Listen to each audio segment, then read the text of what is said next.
Good morning class. जय श्री राम। आज हम पढ़ेंगे भारत के संविधान में लोकसभा के बारे में।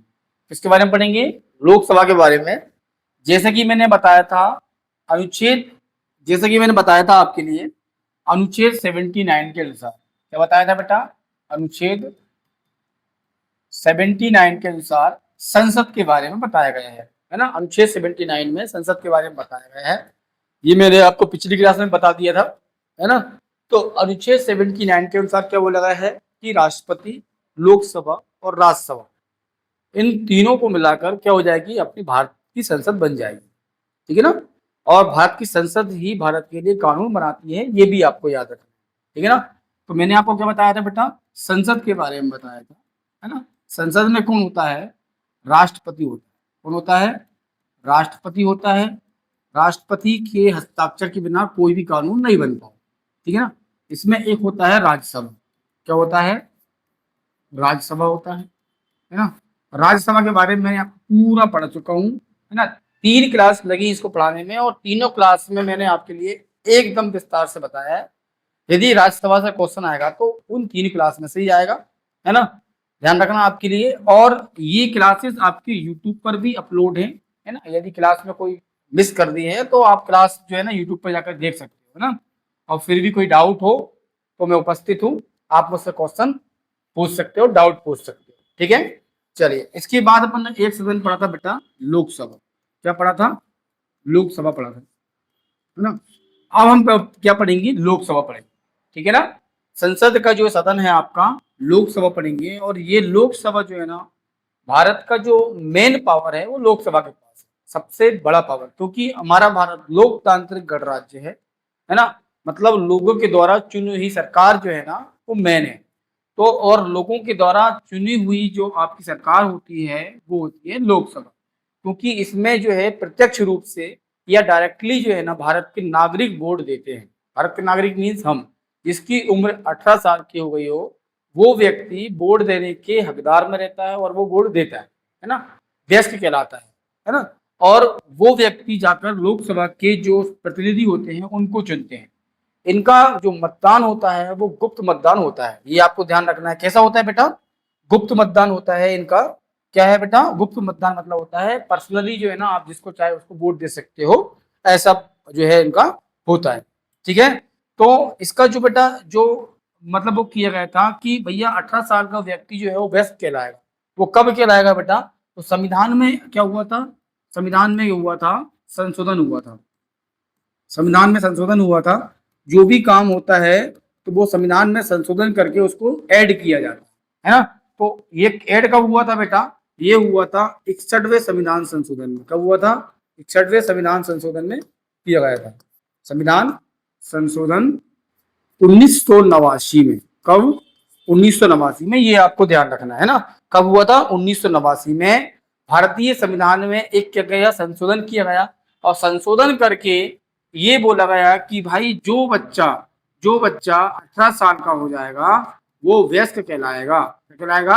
18 साल का व्यक्ति, चाहे वो मेल हो चाहे वो फीमेल हो, है ना। 18 साल का जो भी व्यक्ति 18 साल का हो जाएगा वो क्या कहलाएगा?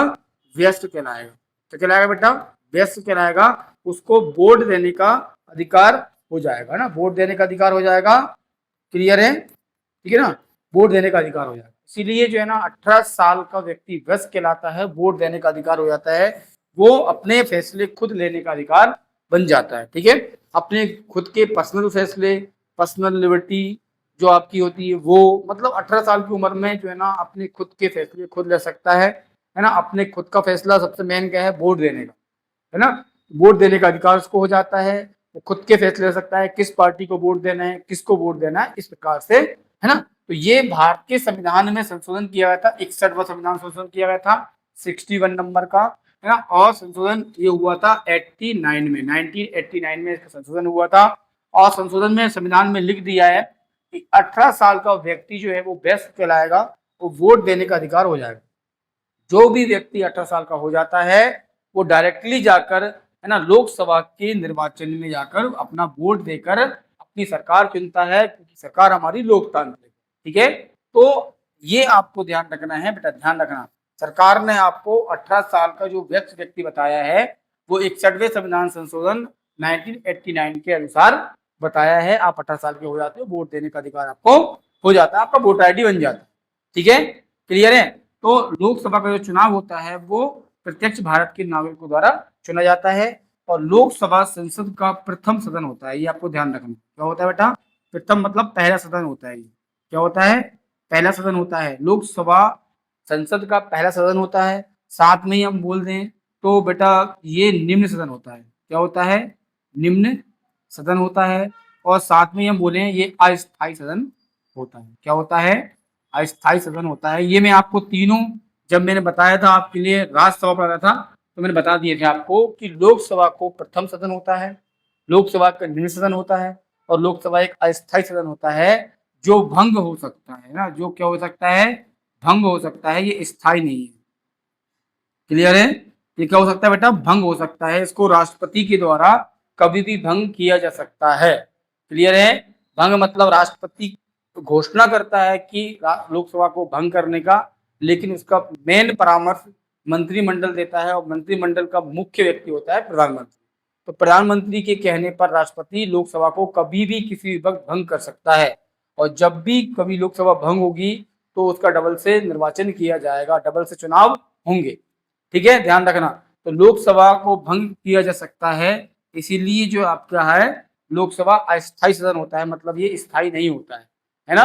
ठीक है, और ये निम्न सदन होता है जैसा कि मैंने बताया था आपको। ये क्या है? इसकी जो मीटिंग होती है संसद में, संसद के दो सदन होते हैं, एक होता है उच्च सदन, उच्च होता है, और एक होता है निम्न। ठीक है ना।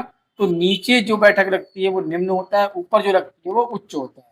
तो ऊपर लगती है राज्यसभा की और नीचे लगती है लोकसभा की। ठीक है, इसीलिए इसको बोलते हैं निम्न सदन और ये अस्थायी होता है और संसद का पहला सदन होता है। इसका चुनाव किया जाता है भारत के नागरिकों के द्वारा, प्रत्यक्ष रूप से डायरेक्टली किया जाता है ना।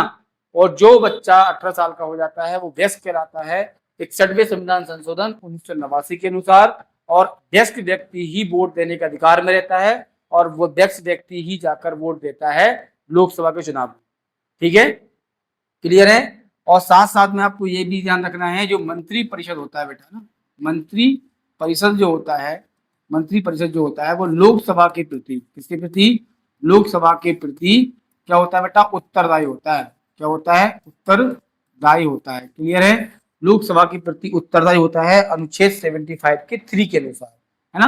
अनुच्छेद 75 के 3 के अनुसार, जो मैं आपको बता चुका हूँ, है ना, मंत्रिमंडल में बता चुका हूँ, लेकिन फिर भी आप एक बार सुन लो। मंत्रिपरिषद लोकसभा के प्रति उत्तरदायी होता है, ये आपको ध्यान रखना है। राज्यसभा के प्रति उत्तरदायी नहीं होता है ना। मंत्रिपरिषद राज्यसभा के प्रति उत्तरदायी नहीं होता, लेकिन लोकसभा के प्रति मंत्रिपरिषद जो है वो उत्तरदायी होता है। लोकसभा का कोई भी सदस्य मंत्रिमंडल से कोई क्वेश्चन करता है किसी भी नीति या किसी भी मामले में, तो मंत्रिमंडल को जो है ना वो एक संतुष्ट रूप से उसको उसका उत्तर देना पड़ेगा, है ना। ये होता है उत्तरदायी।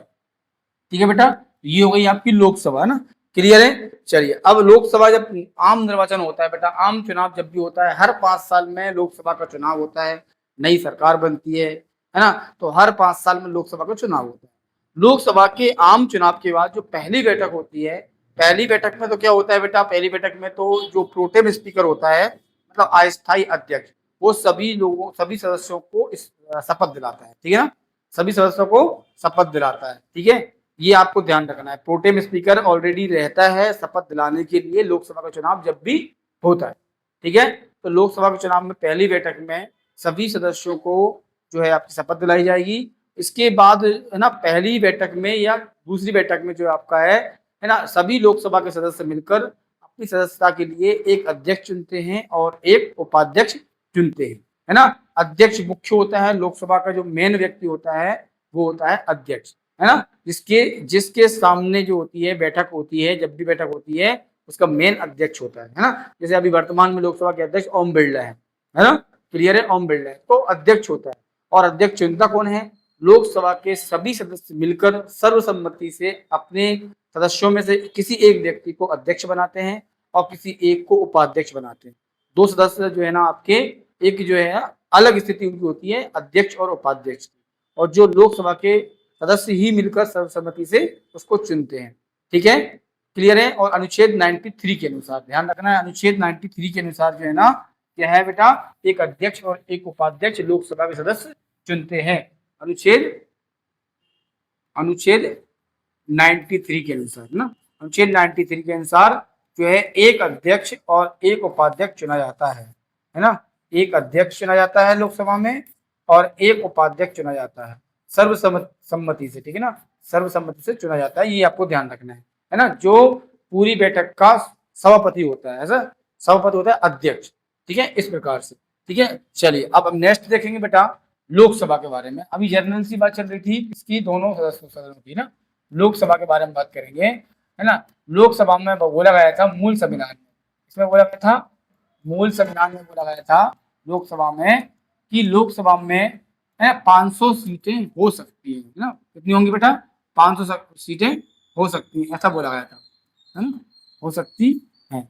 क्या बोला गया था बेटा, लोकसभा में 500 सीटों संख्या हो सकती है ना, क्लियर है, मतलब समझ रहा हो ना, मतलब क्या बोल रहा हूँ। मूल संविधान में बोला गया था कि लोकसभा में 500 सीटें निर्वाचित हो सकती हैं, क्लियर है, हो सकती हैं। साथ साथ में ये बोला गया आगे चल के लोकसभा में 550 सीटें जो है ना हो सकती हैं। क्या बोला गया बेटा, हो सकती है, ठीक है, ये समझना आपको। संविधान में, मूल संविधान में 500 सीटें निर्धारित की गई थी लोकसभा की, लेकिन बाद में क्या बोला कि 550 सीटें हो सकती हैं, जिनमें से राज्यों में जो होंगी बेटा, ध्यान रखना, राज्यों से जो सीटें होंगी वो होंगी, है ना, 530 सीटें, कितनी होंगी, 530 सीटें होंगी। वही हम बोलेंगे यूटी से, केंद्र शासित प्रदेश से होंगी 20 सीट, कितनी होंगी बेटा, 20 सीटें होंगी, ध्यान रखना आपको, है ना। ऐसा बाद में बोला गया कि जो लोकसभा है उसमें 550 सीटें हो सकती हैं, ठीक है, जिनमें से राज्यों से जो सीटें होंगी वो 530 होंगी और केंद्र शासित प्रदेश से जो सीटें होंगी वो 20 सीटें होंगी, ये हो सकती हैं, है ना। और मूल संविधान में बात की थी 500 सीटों कि लोकसभा में 500 सीटों का निर्वाचन हो सकता है, निर्वाचन की जा सकती है, ऐसा बोला गया, है ना। बाद में फिर जो है ना जनसंख्या के आधार पर बंटवारा हुआ है बेटा सीटों का, तो 550 सीटें हो सकती है, ऐसा अनुमान लगाया गया, जिनमें से 530 सीटें जो होंगी वो राज्यों से होंगी, जो हमारे 28 राज्य हैं भारत के अंदर, 28 राज्यों से होंगी, और जो आपके यूटी हैं केंद्र शासित प्रदेश है वहां से 20 सीटें हो सकती है, ऐसा बोला। लेकिन वर्तमान की बात करेंगे बेटा, है ना, लोकसभा में सीटों की बात करेंगे, लोकसभा में सीटों की बात करेंगे बेटा, सीटों की बात करेंगे वर्तमान की, किसकी बात करेंगे, वर्तमान की, ध्यान रखना बेटा, वर्तमान सीटों की बात कर रहा है, ठीक है ना, वर्तमान सीटों की बात कर रहे हैं। तो वर्तमान में सीटें हैं बेटा 543, कितनी वर्तमान में, 543 सीटें हैं लोकसभा में, क्लियर है, वर्तमान में 543 सीटें हैं, ठीक है, जिनमें से यदि हम राज्यों की बात करेंगे, किसकी बात करेंगे बेटा, राज्यों की बात करेंगे, जो 28 राज्य हैं हमारे, कितने राज्य हैं, 28 राज्य हैं, राज्यों की सीटों की बात करेंगे, किसकी बात करेंगे, राज्यों की सीटों की बात करेंगे, तो 524 है, कितनी है बेटा, 524 सीटें हैं, ठीक है ना। और सभी सीटें क्या होती है बेटा, निर्वाचित होती हैं, ध्यान रखना, ये 5 क्या होती हैं, निर्वाचित होती है, निर्वाचन होता है इनका वोट डलते हैं, ठीक है ना। 28 राज्यों से जो सीटें हैं वर्तमान में वो 524 हैं, ये आपको ध्यान रखना है। वर्तमान में जो 524 सीटें निर्वाचित हैं 28 राज्यों से, किससे, 28 राज्यों से। वहीं हम बात करेंगे बेटा केंद्र शासित प्रदेश से, किससे, केंद्र शासित प्रदेश से, केंद्र शासित प्रदेश से जो सीटें हैं वर्तमान में वो है 19, कितनी है बेटा, 19 सीटें हैं केंद्र शासित प्रदेश से, 19 सीटें हैं केंद्र शासित प्रदेश से, और 524 निर्वाचित हैं 28 राज्यों से, ठीक है। चलिए वहीं हम बात करेंगे सबसे ज्यादा सीटें किस राज्य की है ना, सबसे ज्यादा सीटों की बात करेंगे किस राज्य की है, सबसे ज्यादा सीट बेटा उत्तर प्रदेश की है, इसकी है, उत्तर प्रदेश की सबसे ज्यादा सीटें हैं, ठीक है ना। उत्तर प्रदेश में लोकसभा की सीटें हैं 80, कितनी है बेटा, 80 सीटें लोकसभा की उत्तर प्रदेश में, सबसे ज्यादा उत्तर प्रदेश की। आपकी राज्यसभा की भी 31 सबसे ज्यादा हैं, और यदि हम बात करें लोकसभा में, सबसे ज्यादा सीटें लोकसभा में उत्तर प्रदेश की है। सेकंड नंबर पे आता है बेटा महाराष्ट्र। क्या आता है? महाराष्ट्र। महाराष्ट्र की है 48 सीटें, है ना, 48 महाराष्ट्र की है 48 सीटें। तीसरे नंबर पे आता है बेटा पश्चिम बंगाल। क्या आता है? पश्चिम बंगाल आता है। पश्चिम बंगाल की सीटों की बात करेंगे बेटा तो वो है 42। कितनी लोकसभा सीटें? 42 सीटें पश्चिम बंगाल में है। और चौथे नंबर पे है बेटा बिहार। क्या है? बिहार चौथे नंबर पे है, 40 सीटें। तो टॉप 4 तो आपको याद रखना है कि सबसे ज्यादा सीटें किन राज्यों से हैं, ठीक है ना।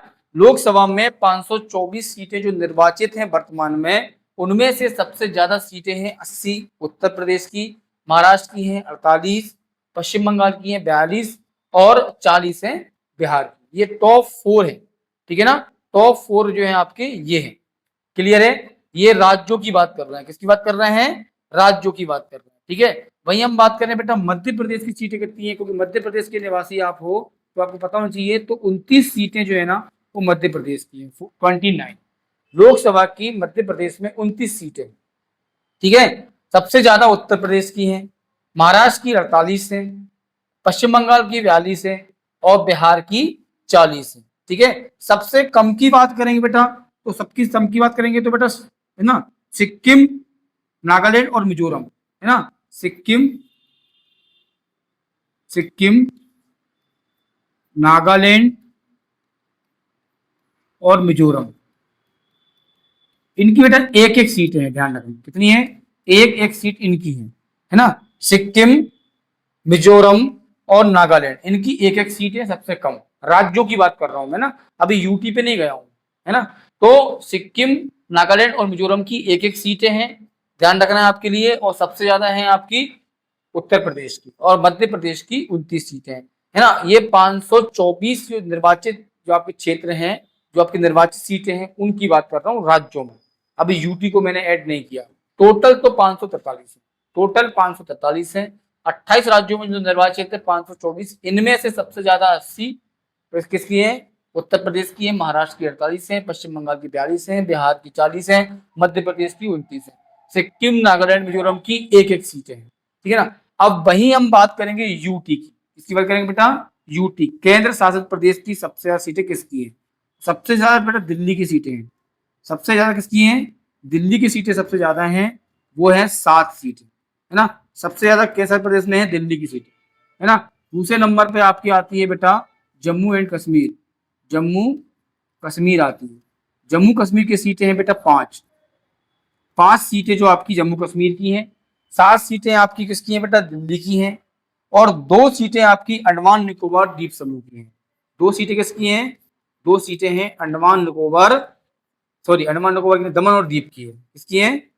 दमन और दीप, दमन दीप, दादर नगर हवेली, दादर नगर हवेली, दोनों को मिला दिया बेटा, ध्यान रखना 2020 में इन दोनों को मिला दिया, दमनदीप और दादर नगर हवेली को मिला दिया है, ये संयुक्त रूप से है। तो 2 सीटें इसकी है, ठीक है। तो यूटी में सिर्फ आपकी इतनी, बाकी सबकी एक एक सीट है, ध्यान रखना। बाकी सबकी जो बचे हुए हैं सबकी कितनी है बेटा? एक एक सीटें हैं सबकी यूटी में, बाकी सबकी एक एक सीटें हैं लोकसभा में, है ना। बाकी दमनदीप और दादर नगर हवेली की 2 हैं, सबसे ज्यादा दिल्ली की हैं, दूसरे नंबर पे आपकी किसकी है? जम्मू कश्मीर की, है ना। ये यूटी की हो गई आपकी। और यूटी में कुल आपकी है 19 सीट। कुल कितनी है? 19 वर्तमान में, है ना। वैसे आपके जो 550 सीटें बताई गई थी उसमें से 20 सीटें उसकी हो सकती है लोकसभा की, है ना, केंद्र प्रदेश की। लेकिन अभी वर्तमान में 550 सीटें नहीं है, अभी ये 543 सीटें टोटल। 543 सीटों में आपकी 28 राज्यों से आती है 524 निर्वाचित। सबसे ज्यादा उत्तर प्रदेश, महाराष्ट्र, पश्चिम बंगाल और बिहार, ये टॉप 4 है। मध्य प्रदेश की 29 है और सबसे कम सिक्किम, नागालैंड, मिजोरम की। यूटी में दिल्ली की सबसे ज्यादा है, जम्मू कश्मीर की 5 है, दादर नगर हवेली और दमन दीप की आपकी 2 है, बाकी सबकी एक एक सीट है। क्लियर है? ये सीटों का इस प्रकार से बंटवारा हुआ है, इनका निर्वाचन होता है ना, इनका चुनाव होता है, डायरेक्टली चुनाव होता है, प्रत्यक्ष चुनाव होता है। 61वें संविधान संशोधन 1989 के अनुसार 18 साल का जो व्यक्ति हो जाएगा वो वयस्क कहलाएगा, वोट देने का अधिकार रहता है, उनके द्वारा ही ये व्यक्ति को चुना जाता है। क्लियर है? इस प्रकार से आपको ध्यान रखना है ना। तो इसके बाद आपको एक बात और ध्यान रखना है बेटा, इसमें जो आपकी लोकसभा की सीटें हैं ये लोकसभा की सीटें हैं उनमें बेटा, है ना, अनुसूचित जाति की सीटें बात करेंगे, अनुसूचित जाति की सीट बात करेंगे। अनुसूचित जाति मतलब SC ST, है ना, क्लियर। अनुसूचित जाति सीटें जो सीटें हैं बेटा वो आपकी अनुसूचित जाति मतलब SC की सीटों की बात करेंगे, और वहीं हम बात करेंगे ST की, अनुसूचित जनजाति की, है ना, अनुसूचित जनजाति की बात करेंगे, जनजाति, है ना, क्लियर है। ये होता है ST, है ना। तो अनुसूचित जाति और जनजाति की बात करेंगे तो ये आपका, इसकी है 84 सीटें, लोकसभा में कितनी बेटा, 84 सीटें हैं, और इसकी है 47 सीटें, कितनी है, 47 सीटें आपकी ST की हैं, और 84 सीटें आपकी किसकी है, आपकी किसकी है बेटा, SC की है ना। अनुच्छेद 330 के अनुसार, अनुच्छेद 330 के अनुसार, ठीक है ना, अनुच्छेद 330 के अनुसार जो आपकी है ना, अभी वर्तमान में जो है 84 सीटें किसी हैं, SC की हैं, और ST की है 47 सीट, अनुच्छेद 330 के अनुसार ऐसा बोला गया है, ठीक है ना, क्लियर है। और इनका जो बेटा बंटवारा है, मतलब इनको जो सीटें दी गई हैं वो जनसंख्या के अनुपात में, है ना, जनसंख्या के अनुपात में, जनसंख्या के आधार पर इनको सीटें दी गई, है ना। प्रारंभ में बेटा ये ध्यान रखना, प्रारंभ की बात करेंगे, शुरुआत की बात करेंगे, शुरुआत में जो है ना इनको जनसंख्या के आधार पर सीटों को बंटवारा किया गया था, और ऐसा बोला गया था कि आगे चल के उनको बढ़ाया जाएगा, आगे चल के उनको बढ़ाया जाएगा।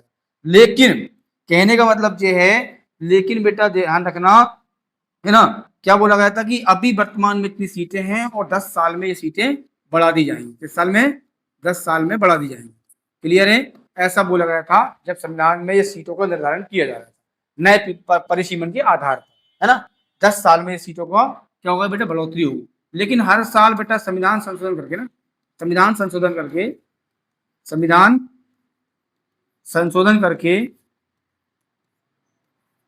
करके इनको बार बार बढ़ाया जा रहा है, ध्यान रखना, बार बार क्या कर रहा है ना, बार बार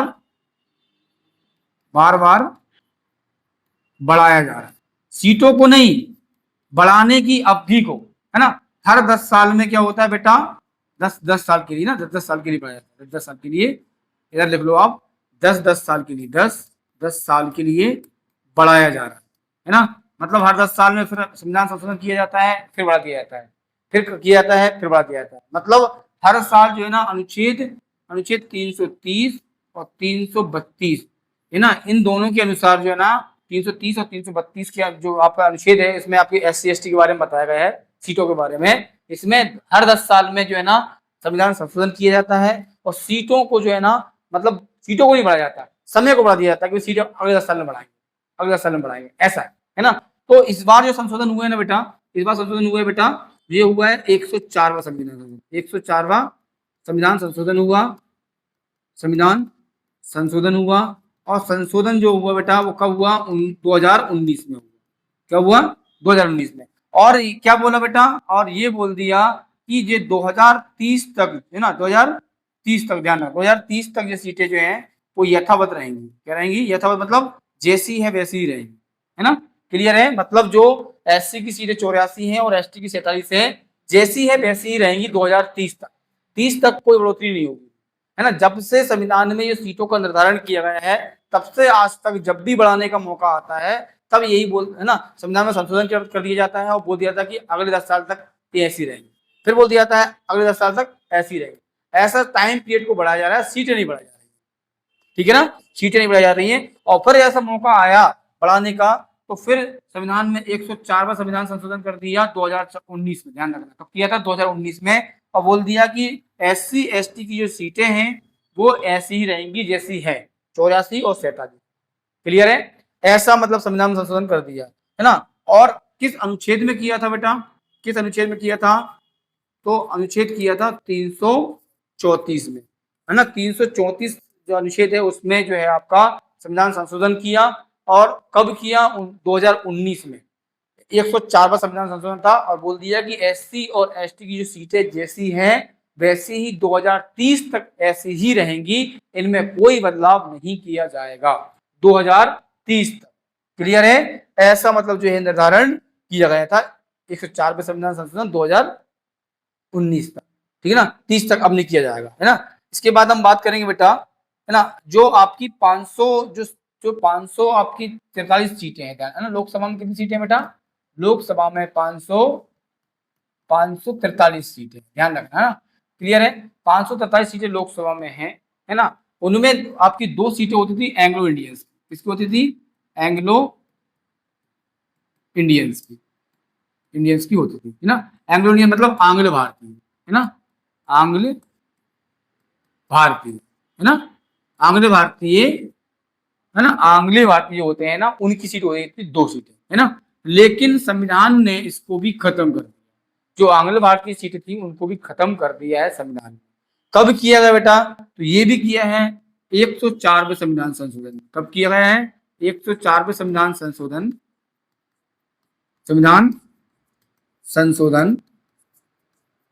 2020, ये अधिनियम बेटा 2019 में लागू हो गया था, लेकिन 2020 बोलना, 2020 में, है ना, क्या बोला कि जो लोकसभा में जो सीटें हैं, लोकसभा में जो सीटें हैं आंग्ल भारतीय की, वो और राज्यों की विधानसभाओं में, किसमें, राज्यों की विधानसभाओं में सीट होती है बेटा, एक ध्यान रखना, राज्य की विधानसभाओं में जो सीटें हुआ करती थी सभाओं में, उनको समाप्त कर दिया गया, क्या कर दिया, समाप्त कर दिया गया, मतलब अब जो सीटें नहीं रहेंगी एंग्लो इंडियंस की, ठीक है ना, ध्यान रखना है, अब ये सीटें एंग्लो इंडियंस की नहीं रहेंगी, ये आपको समझना है बात को, है ना, ये 104वें संविधान संशोधन में ये काम किया गया था, ध्यान रखना।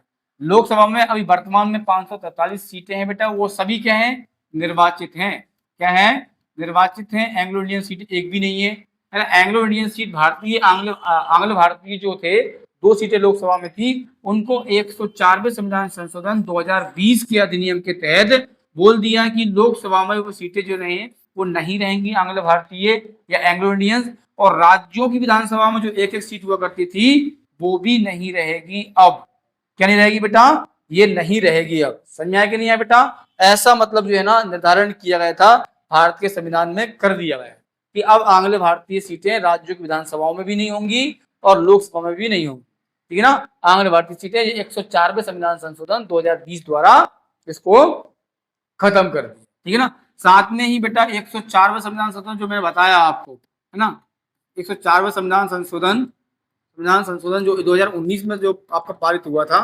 संशोधन जो आपका 2019 में, है ना, इसमें क्या बोल दिया कि एससी और एसटी की जो सीटें हैं, है ना, सीटें हैं बेटा, वो क्या रहेंगी 2030 तक यथावत रहेंगी, क्या रहेंगी, यथावत रहेंगी, मतलब जैसी है वैसी रहेंगी, एससी की सीटें वह है 84 और एसटी की सीटें हैं बेटा 47, जैसी है वैसी ही रहेंगी 2030 तक, क्लियर है, ये आपको ध्यान रखना है, ठीक है, क्लियर है, तो ये आपको ध्यान रखना है, जो सीटें ऐसी रहेंगी, है ना, एक और किया गया है बेटा, ध्यान रखना, एक और इसमें क्या किया गया है, एक और चेंज किया गया है, क्या बोला है बेटा, 84वें संविधान संशोधन, कब किया गया है, 84वें संविधान संशोधन 2001 के अंदर, है ना, ध्यान रखना, 84वें संविधान संशोधन, 84वें संविधान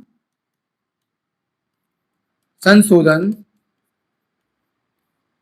2001 के अनुसार, है ना, 2001 के अनुसार क्या बोल दिया गया था कि लोकसभा में, किसमें, लोकसभा में और राज्यों की विधानसभाओं में, किसमें बेटा, राज्यों की विधानसभाओं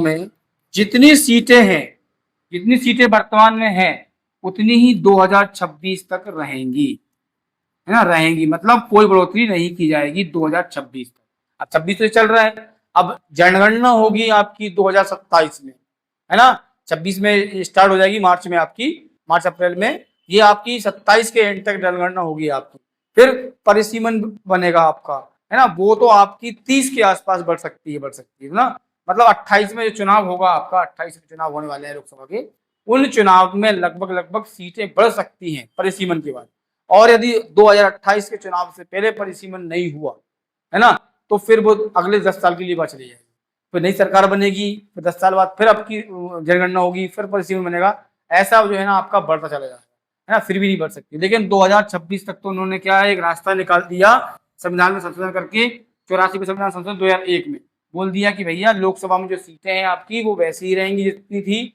और राज्यों की विधानसभाओं में भी सीट नहीं बढ़ेगी, उतनी रहेंगी, है ना, सीटों को नहीं बढ़ाया जा रहा है। क्लियर है? तो इस प्रकार से बेटा आपका जो क्या है, भारतीय संविधान में लोकसभा की सीटों का निर्धारण किया गया है। ठीक है, एक बार और समझेंगे बेटा, आप ध्यान रखना है ना, कुछ आप नहीं समझे हो तो एक बार और समझ लो आप, है ना, कि मैं बहुत जल्दी भागने वालों में से नहीं हूँ। ठीक है, जैसे मैंने बताया भारत के संविधान के अनुच्छेद 79 के अनुसार मैंने बोला कि संसद का प्रावधान है, संसद में राष्ट्रपति होगा, लोकसभा और राज्यसभा होगा।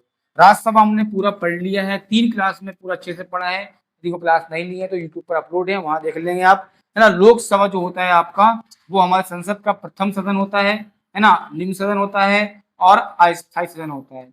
अस्थायी मतलब होता है ये कभी भी राष्ट्रपति द्वारा भंग किया जा सकता है प्रधानमंत्री की सलाह पर, है ना, भंग किया जा सकता है। जब भी लोकसभा भंग होगी तो डबल से चुनाव किया जाए, ठीक है ना। और इनका चुनाव जो होता है बेटा, वो डायरेक्टली वयस्क नागरिक के द्वारा, है ना। भारत का जो वयस्क नागरिक कहलाता है 18 वर्ष की पूरी आयु कर चुका हो, है ना। वो कैसे? संविधान के 61वें संविधान संशोधन 1989 के अनुसार जो व्यक्ति, है ना, जो व्यक्ति 18 साल का हो जाता है वो वयस्क कहलाता है, और वयस्क व्यक्ति ही वोट डालता है ना। जो बच्चा 18 साल का हो जाता है वो वोट देने के लायक बन जाता है, वयस्क कहलाता है। और 18 साल के बच्चे जो होते हैं ना, 18 साल के व्यक्ति, वही लोकसभा के चुनाव में अपना भाग लेते हैं, अपना मतदान देते हैं, गुप्त मतदान, है ना। उसको अपने अधिकार चुनने का अधिकार है, किस व्यक्ति को अपना क्या है, सांसद चुनना है, ठीक है ना।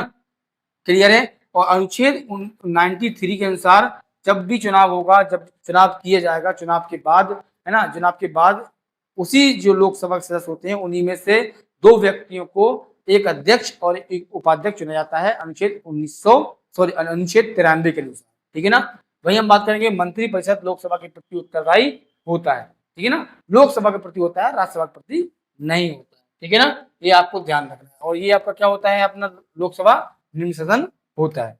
वही हम बात करेंगे लोकसभा के बारे में। लोकसभा में, है ना, मूल संविधान में बोला गया था कि 500 सीटें निर्वाचित हो सकती हैं, ऐसा बोला गया था, ठीक है ना। लेकिन बाद में बोला गया कि जो हमारे भारत में लोकसभा की सीटें 550 हो सकती है। कितनी हो सकती हैं? 550 हो सकती हैं, जिनमें से 28 राज्यों में जो सीटें होंगी वो 530 निर्वाचित होंगी, और जो आपके यूटी हैं उनमें से 20 सीटें जो है ना निर्वाचित हो सकती है। ऐसा हो सकती है, अभी हुआ नहीं।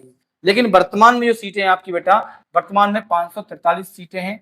वर्तमान में कितनी सीटें हैं? 543 सीटें हैं। एंग्लो इंडियंस को खत्म कर दिया। किसको? एंग्लो इंडियंस को खत्म कर दिया बेटा। एंग्लो इंडियंस मतलब आंग्ल भारतीय, है ना। आंग्ल भारतीय जो होते थे, आंग्ल भारतीय जिन्हें हम बोलते हैं एंग्लो इंडियंस। क्या बोलते हैं? Anglo Indians. इंडियन जो सीटें थी बेटा, वो सीटें आपकी क्या कर दी हैं? खत्म कर दी हैं या समाप्त कर दी हैं। कब की गई हैं बेटा? ये कब की गई हैं? तो ये की गई हैं आपके 104वें संविधान संशोधन, 104वें संविधान संशोधन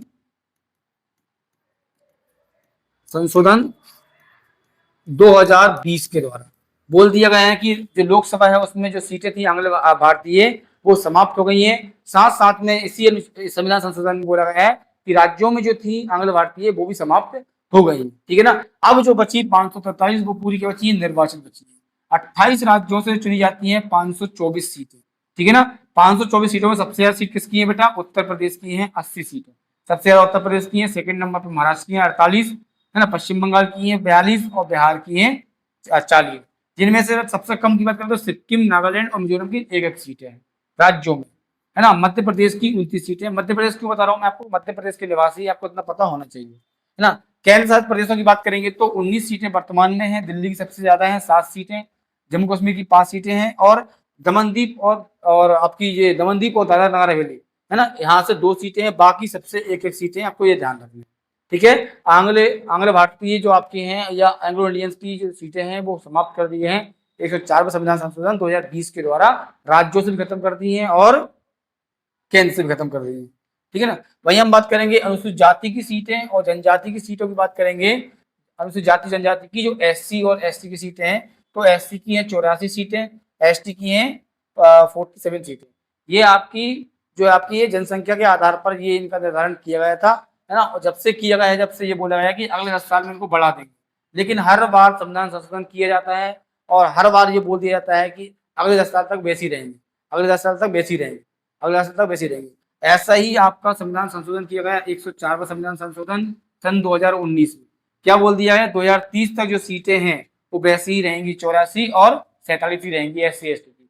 अभी 2030 तक कुछ नहीं बढ़ेगा, ऐसा कर बोल दिया 104 में संविधान संशोधन 2019 के द्वारा, ठीक है। और साथ साथ में ये भी बोल दिया गया है कि राज्यों में भी वो, सॉरी राज्य इसमें नहीं होगा ना, इसमें नहीं है ना, तो ये सर इसमें ये बोला है केंद्र का बोला है, ठीक है ना, केंद्र का बोला है। भाई हम बात करेंगे आगे, है ना। तो लोकसभा में 527 सीटें तो आपकी निर्वाचित हैं ही, एंग्लो इंडियन की खत्म कर दी गई हैं। कब की गई हैं? 104 में संविधान संशोधन 2020 द्वारा राज्यों से भी इसको खत्म कर दिया गया है, ठीक है ना।